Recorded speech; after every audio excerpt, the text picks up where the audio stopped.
Hi friends, ನಾನು ನಿಮ್ಮ ಅಭಿಷೇಕ್ ಹಾಗೂ ಎಲ್ಲರಿಗೂ ನಮ್ಮ ಯೂಟ್ಯೂಬ್ ಚಾನಲ್ಗೆ ಸುಸ್ವಾಗತ. ನಾನು ಇವತ್ತು ನಿಮ್ಮ ಹತ್ರ ಒಂದು ಸ್ಟೋರಿನ ಶೇರ್ ಮಾಡ್ಕೋತಾ ಇದ್ದೀನಿ. ಆ್ಯಕ್ಚುಲಿ ಈ ಸ್ಟೋರಿಯಲ್ಲಿ ಎಂಥ ನೀತಿ ಪಾಠ ಕಲಿಬೋದಂದರೆ, ನೀವು ಈ ಸ್ಟೋರಿ ಕೇಳಿಸ್ಕೊಂಡ್ಮೇಲೆ ಅದರ ಕತೆ ಏನು ಅನ್ನೋದನ್ನ ನೀವು ಪೂರ್ತಿಯಾಗಿ ಅರಿಬೋದು. ಪ್ರಮುಖವಾಗಿ ಒಂದೂರಲ್ಲಿ ಒಬ್ಬ ರಾಜ ಇರ್ತಾನೆ. ಆ ರಾಜ ಅಥವಾ ಸಾಧಾರಣ ಮನುಷ್ಯ ನೀವು ಯಾವ ಥರ ಫೀಲ್ ಮಾಡ್ಕೋತೀರೋ ಆ ರೀತಿ ಅಂತ ಅಂದ್ಕೊಳ್ಳಿ. ಒಂದು ಕ್ಯಾರೆಕ್ಟರು, ಆ ರಾಜ ಏನು ಮಾಡ್ತಾನೆ, ಅವನಿಗೆ ಇಷ್ಟ ಅಂತ ಆ ಹಬ್ಬದ ದಿವಸ ಕರೆದ್ಬಿಟ್ಟು ಊರ ಜನಕ್ಕೆಲ್ಲ ಊಟ ಹಾಕ್ತಾನೆ. ಆದರೆ ಆ ಊಟ ಹಾಕೋ ಸಮಯದಲ್ಲಿ ಏನಾಗತ್ತೆ, ಆ ಅಡುಗೆಯಲ್ಲಿ ಒಂದು ವಿಷಜಂತು ಬಿದ್ದುಬಿಡತ್ತೆ. ಅದು ಬಳಸ್ತೊಂದು ತಪ್ಪಲ್ಲ, ರಾಜಂದು ತಪ್ಪಲ್ಲ, ಬೈ ಮಿಸ್ಟೇಕಾಗಿ ಆ ವಿಷಜಂತು ಆ ಆಹಾರದೊಳಗಡೆ ಬಿದ್ದುಬಿಡತ್ತೆ.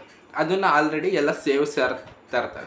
ಅವನಿಗೆ ಈಗ ಎಬ್ರಿಸೋಕ್ಕಾಗಲ್ಲ, ಹೇಳೋಕ್ಕಾಗಲ್ಲ, ಯಾಕೆಂದರೆ ಅವನು ಕೂರಿಸಿರ್ತಾನೆ ಊಟಕ್ಕೆ.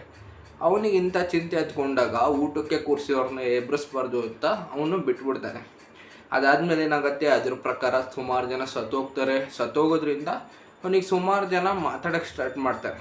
ಆವಾಗ ಅವನೇನು ಮಾಡ್ತಾನೆ, ತುಂಬ ನೊಂದ್ಕೊಂಡು ಅವನು ಇದ್ದಿದ್ದ ಊರನ್ನ ಬಿಟ್ಟು ಬೇರೆ ಊರಿಗೆ ಬಂದುಬಿಡ್ತಾನೆ. ಅಲ್ಲೇ ಅವನು ಬರಬೇಕಾದ್ರೆ ಒಬ್ಬ ಗುರೂಜಿ ಕೂತಿರ್ತಾರೆ. ಆ ಗುರೂಜಿಗೆ ಕೇಳ್ತಿದ್ದೆ, ಗುರುಗಳೇ, ನಾನು ಎಲ್ಲರನ್ನೂ ಕರೆಸಿ ಊಟ ಹಾಕ್ಸಿದ್ದೆ, ಆದರೆ ಇದರಲ್ಲಿ ನನ್ನ ತಪ್ಪ ವಿಷಜಂತು ಬಿದ್ದಿದ್ದು ಅಥವಾ ಬಡಿಸೋರ ತಪ್ಪ ಅಂತ ಹೇಳ್ತಾನೆ. ಅದಕ್ಕೆ ಗುರೂಜಿ ಹೇಳಿದ ಮಾತಿಗೆ ಆ ರಾಜನೇ ಬೆರಗಾಗ್ತಾನೆ.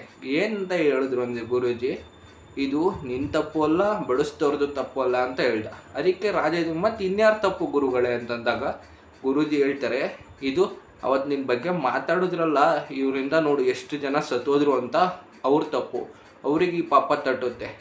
ಯಾಕೆ ಅಂತಂದರೆ ಇದು ನಿನ್ನ ತಪ್ಪಿಂದನೂ ಬಿದ್ದಿಲ್ಲ, ಬಡಿಸ್ದವ್ರ ತಪ್ಪಿಂದನೂ ಬಿದ್ದಿಲ್ಲ, ಇದು ಆಕಸ್ಮಿಕವಾಗಿ ಆಗಿರೋದು. ಆದರೆ ಆ ಪಾಪನ ಅವರು ನಿನ್ನ ಬಗ್ಗೆ ಮಾತಾಡಿ ಅವರು ಹೊತ್ಕೊಂಡಿದ್ದಾರೆ. ಈಗ ಏನೇ ಇದ್ದರೂ ಅದು ಅವ್ರಿಗೆ ತಟ್ಟತ್ತೆ. ಇದು ಯಾವ ರೀತಿ ಅಂದರೆ, ಮಾಡ್ದವನ ಪಾಪ ಆಡ್ದವನ ಬೈಯಲ್ಲಿ ಅನ್ನೋ ರೀತಿ ಗುರುಗಳು ಅವ್ರಿಗೆ ಉದಾಹರಣೆಯಾಗಿ ವಿವರಿಸ್ತಾ ಹೋಗ್ತಾರೆ. ಅದೇ ರೀತಿ ಯಾರ ಜೀವನದಲ್ಲಿ ಏನೇ ಮಾಡಿದ್ರು ನಾವು ಅದ್ರ ಬಗ್ಗೆ ಮಾತಾಡಬಾರ್ದು ಅನ್ನೋದು ಈ ನೀತಿ ಪಾಠ ನಮಗೆ ಕಲಿಸುತ್ತೆ.